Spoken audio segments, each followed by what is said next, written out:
Okay, here's my next example. 3 over 5x squared minus 20x minus 2 over x squared plus 3x minus 28. My denominators are different, okay?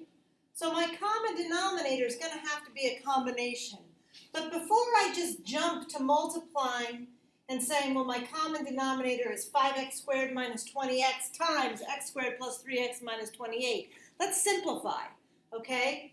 And see if we have any terms in common. So the first thing I'm going to do is factor. Alrighty? So when I go to factor these, if I can pull out a 5x, I have two terms, I can pull out a 5x. So this becomes 5x times x minus 4 minus, and then this one factors as, let's see, x plus 7, x minus 4. Okay? So I have one term in common. So just like in our previous example, for my common denominator, I need to be able to find this denominator and this denominator. So I have to have a 5x times an x minus 4 in my common denominator. And I have to have an x plus 7 times an x minus 4. So I need the x plus 7, but look, I already have an x minus 4.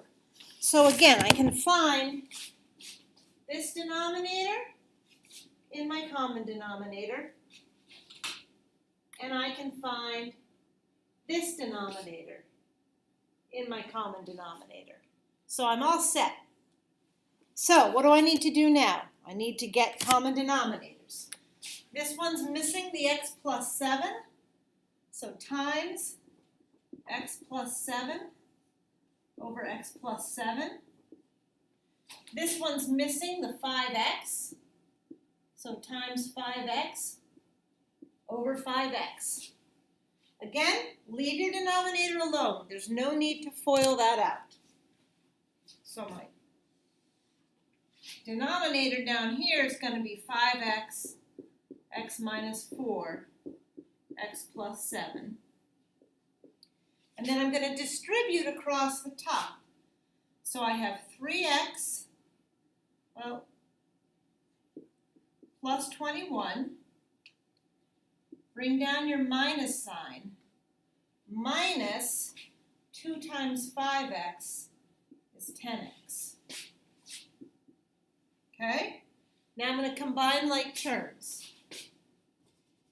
So this gives me 3x minus 10x is negative 7x plus 21 over 5x times x minus 4 times x plus 7. So I need to try to factor this to see if anything matches up, if there are any holes. So I note that I can pull out a negative 7 from both of these. So that gives me negative 7 times x minus 3 over 5x times x minus 4 times x plus 7. Okay, so again, I ask the question, does anything cancel? Well, no, I have no x minus 3 in my denominator. So the answer to this is no. What does that mean? It means there are no holes. No holes. Okay? So, then I go to my denominator, not in the domain. Not in the domain are where 5x equals 0. So x equals 0. X minus 4 equals 0. So x equals 4. And x plus 7 equals 0. So x equals negative 7. So these three are vertical asymptotes. My domain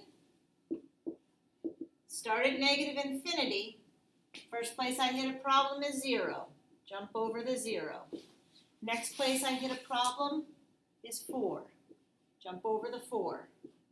Next place I hit, oops, I forgot the negative 7. Let's go back. First place I hit a problem, -7. Jump over the -7. Next place I hit a problem is 0. Jump over the 0. Next place I hit a problem is 4. Jump over the 4 and go to infinity. And there's my domain. So this problem had one extra step. I needed to start by factoring.